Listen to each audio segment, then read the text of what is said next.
അപ്പോൾ ഇത് KV ഭാസ്കരൻ, വെള്ളൂർ, അതെ പയ്യന്നൂരിനടുത്ത്, കണ്ണൂർ ജില്ല അല്ലേ? അതെ അതെ.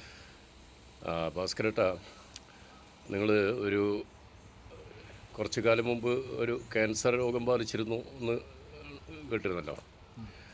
അപ്പോൾ ഇപ്പോഴൊരു നാട്ടിലൊരു പ്രചരണമുള്ളത് അതിന് കീമോ റേഡിയേഷനൊക്കെ ചെയ്യണമെന്ന് പറഞ്ഞിട്ട് അത് ചെയ്യാതെ യൂറിൻ ഉപയോഗിച്ചുകൊണ്ട് നിങ്ങൾ ചികിത്സിക്കുകയും അതിൻ്റെ ഫലമായിട്ട് തീരെ അവശനായിട്ട് രോഗം മൂർച്ഛിച്ച് ഇങ്ങനെ ഉള്ളൊരവസ്ഥയിലാണ്, അവശാവസ്ഥയിലാണുള്ളത് എന്നൊക്കെ ഒരു പ്രചരണം നടക്കുന്നുണ്ട്.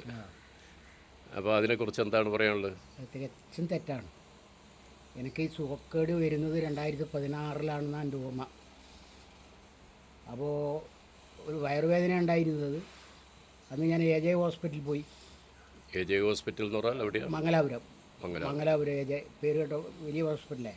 ആ ഹോസ്പിറ്റലിൽ പോയപ്പോൾ അവിടുന്ന് ഡോക്ടറിൻ്റെ പരിശോധന നടത്തിയിട്ടാകുമ്പോൾ ചെറുകുടലും വൻകുടലും കൂടുന്ന സ്ഥലത്ത് ആ പോയിന്റിലൊരു തടിപ്പുണ്ട്. അങ്ങനെയാണ് പറഞ്ഞത്. അപ്പോൾ അങ്ങനെ പറഞ്ഞു. അത് ആ ഭാഗത്തിൽ സീക്കം എന്നാണ് പറയുന്നത്.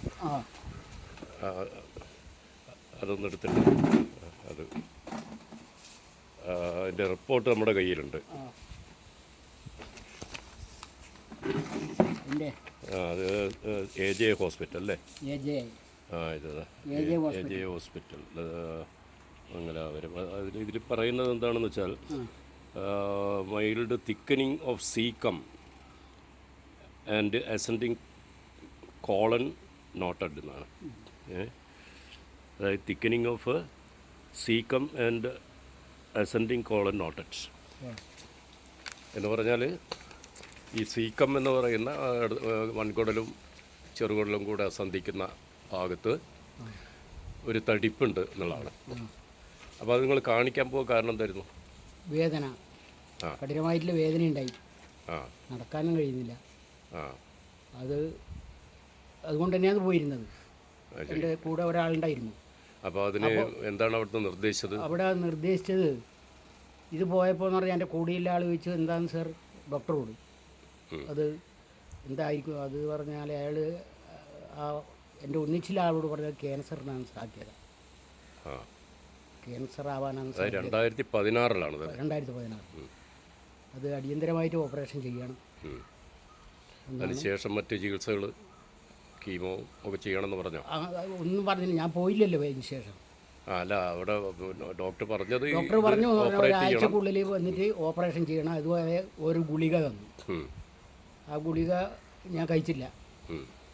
ഞാൻ എന്ന് പറഞ്ഞാൽ ഈ യൂറിൻ തെറാപ്പിയുടെ ഈ സംസ്ഥാനത്തിൻ്റെ എന്നെ ആളായ നാരായണ മാഷെ വിളിച്ച്, നാരായണ മാഷുമായിട്ട് എനിക്ക് ബന്ധം അതിന് മുമ്പേ ഉണ്ട്, യൂറിൻ തെറാപ്പി ക്ലാസ്സുമായിട്ട് ബന്ധപ്പെട്ടിട്ട്. മാഷ് പയ്യന്നൂർ റെയിൽവേ സ്റ്റേഷനിലേക്ക് വന്ന്, എൻ്റെ പേര് M. രാഘവൻ എന്ന് പറയുന്ന എൻ്റെ ഒരു അടുത്ത സുഹൃത്താണ് ഉണ്ടായിരുന്നത്. മാഷ് നിർദ്ദേശപ്രകാരം എന്ത് ചെയ്യണം എന്നുള്ളത്, യൂറിൻ എങ്ങനെ കഴിക്കണം, ഭക്ഷണം എന്താണ് എന്നുള്ള അടിസ്ഥാനത്തിൽ അതിൻ്റെ എല്ലാ വശങ്ങളും പറഞ്ഞു തന്ന് 3 മാസത്തോളം അരിഭക്ഷണം കഴിച്ചിട്ടേ ഇല്ല. മാഷ് നിർദ്ദേശിച്ച 2, 3, 4, 5 പച്ചമരുന്നും ഈ തുടർച്ചയായിട്ടുള്ള ഈ യൂറിനും മാത്രമാണ് ഞാൻ കഴിച്ചത്. അത് കഴിച്ചതിന് ശേഷം എന്ന് പറഞ്ഞാൽ എനിക്ക് വേദന കുറഞ്ഞു. വേദന കുറഞ്ഞപ്പോൾ കുറച്ച് കഴിഞ്ഞപ്പോൾ ഒരു 2 മാസം കഴിഞ്ഞപ്പോൾ 3-ാമത്തെ മാസം നമുക്ക് വേദനയേ ഇല്ലാണ്ടായി. അവിടുന്ന് ഞാൻ ആലോചിച്ചു ഇനി എന്ത് ചെയ്യണം എന്നുള്ളത് ആലോചിച്ചിട്ടാണ് ഞാൻ MBRലേക്ക് പോകും. അതല്ല, അതെന്ന് പറഞ്ഞാൽ അവർ പറഞ്ഞത് അവിടെ പോയാൽ എന്താണ് അവരെ പറയാൻ പറ്റില്ല. നമ്മുടെ ചികിത്സയോ അതുമായിട്ട് ബന്ധപ്പെടുത്തി പറയുമ്പോൾ ചിലപ്പോൾ അവർ പറഞ്ഞത് ചെയ്യാതെ കൊണ്ട് പിന്നെ അവിടെ പോകേണ്ട ആവശ്യമില്ലല്ലോ.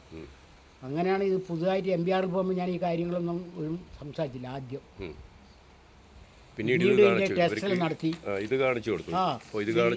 ഇത് കാണിച്ചപ്പോൾ അവർ പറഞ്ഞാൽ ഒരു അതിശയ രൂപത്തിലാണ് സർജറി വേണ്ട കാര്യം തന്നെയാണെന്ന് പറഞ്ഞു. വളരെ കാര്യം തന്നെയാണ് പറഞ്ഞത്, ശരി തന്നെ. പക്ഷെ ഇപ്പം ഇതിൽ കാണാനും പിന്നീട് അവിടുന്ന് വേറെ റിപ്പോർട്ട് എടുത്തു. MBR. അതാണിത് MBR ക്യാൻസർ സെൻ്റർ എന്നുള്ള, അത് 6 മാസം കഴിഞ്ഞതിൻ്റെ ശേഷമുള്ള റിപ്പോർട്ടാണ്. ഇപ്പോൾ 2026 അതെ. അപ്പോൾ അതിൽ പറയുന്നത് നോ ഒബ്വിയസ് ബബിൾ വാൾ തിക്കനിങ് എന്നാണ്. എന്ന് പറഞ്ഞാൽ നേരത്തെ ഉണ്ടായിരുന്ന ആ തടിപ്പ് കാണാനില്ല. ഇല്ല.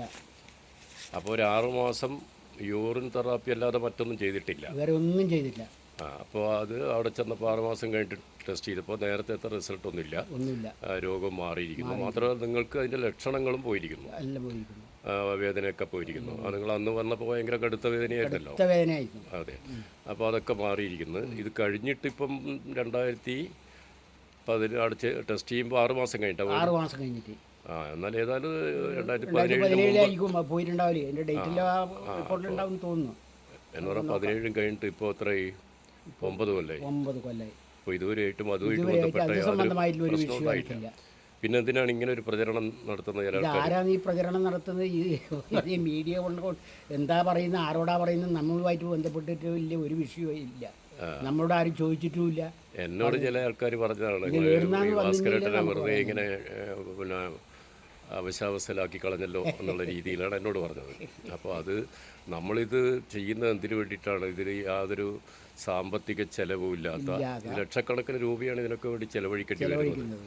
അപ്പോൾ ഇത് യൂറിനെക്കുറിച്ചുള്ള ഒരുപാട് പരീക്ഷണങ്ങൾ ലോകം മുഴുവൻ നടന്നിട്ടുണ്ടല്ലോ.